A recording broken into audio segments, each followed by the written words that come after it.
Before a single dad mechanic stepped into a corporate tower, he had no idea he was about to change 3 lives forever. A frightened little girl, a lonely CEO, and one broken generator sparked a moment that rewrote their futures. Can you imagine fixing a machine, and accidentally fixing 2 broken hearts? Like the video right now, subscribe, and comment where you're watching from. Let's dive in. In downtown Chicago, 32-year-old single dad Aaron Blake lived between 2 worlds. The noisy, dusty service floors where he fixed broken machines all day, and the polished, glass-walled offices above where people in expensive suits made big decisions. He didn't envy them. He just wanted stability for his 7-year-old daughter, Lily. That night, winter winds hammered the skyscraper. Aaron was about to clock out when the lights flickered. A second later, the top floor went completely dark. His radio buzzed with panic. Security was losing it. Aaron didn't wait. He grabbed his toolbox and ran. What happened next will warm your heart. He climbed the silent emergency stairs, air growing colder with every step. The top floor was home to the executive suites, including the private office of the company's CEO. A woman everyone called Miss Kensington, spoken with awe and fear. The woman who turned a failing company into a national powerhouse. But right now, none of that mattered. A generator had failed, and someone up there needed help.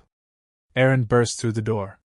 Moonlight poured through huge windows, shadows stretching across the carpet. It was dead quiet, until a small whimper broke the silence. He froze. A little girl, no older than 7, was curled up on a leather couch outside the CEO's office. Tiny hands clutching a worn teddy bear, face pale in the emergency lights. "Hey, are you okay?" Aaron asked softly, kneeling to her level.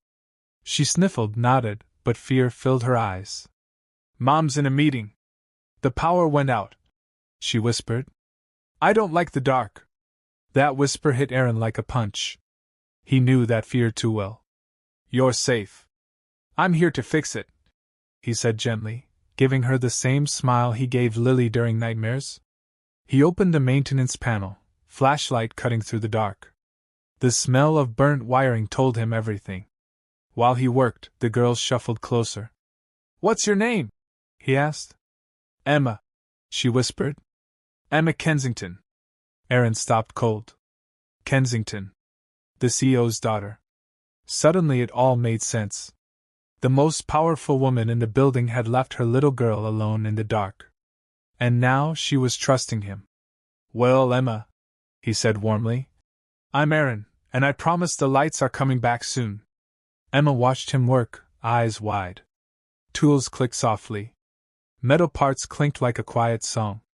Aaron's hands moved fast, years of fixing everything under pressure. He felt her trembling every time the wind shook the building. "Are you scared of storms?" he asked. "No," she whispered. "I'm scared when Mom isn't here." Aaron's chest tightened. He knew that ache. Thunder cracked. Emma jumped and grabbed his arm. He didn't move.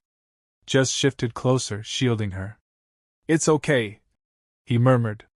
"Storms sound loud up here because we're so high. But they can't hurt you." Her tiny hand stayed wrapped around his sleeve. Total trust.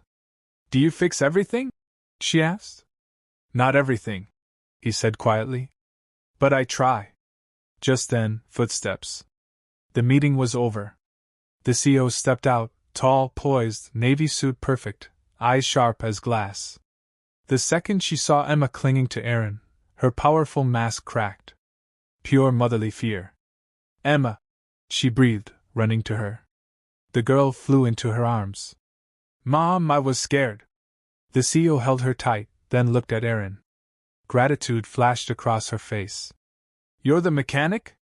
"Building technician," he corrected gently. She nodded, voice softer now. "Thank you for staying with her." Before he could answer, the lights flickered. The generator hummed back to life. The whole floor lit up. Emma clapped. The CEO's eyes widened. "You fixed it already?" "Just needed new wiring," Aaron said, brushing dust off his hands. "It's stable now." She stared at him. His calm voice. his ease with her daughter. Something shifted in her eyes. Security rushed in, apologizing like crazy. But she ignored them. Her focus stayed on Aaron and Emma. Emma tugged her sleeve. "Mom, he helped me." "He stayed." The CO kissed her forehead. "Yes, sweetheart." Then she turned to Aaron. "I'm Alexandra Kensington." She extended her hand. He shook it firm, warm. "I owe you more than a thank you." Aaron smiled. "No need. Just doing my job."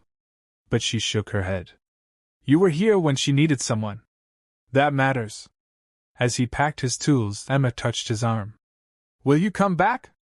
Alexandra started to correct her, but Aaron smiled first. "I'm always around the building. If anything breaks again, I'm your guy." Emma grinned. Something quiet, something real, had just begun.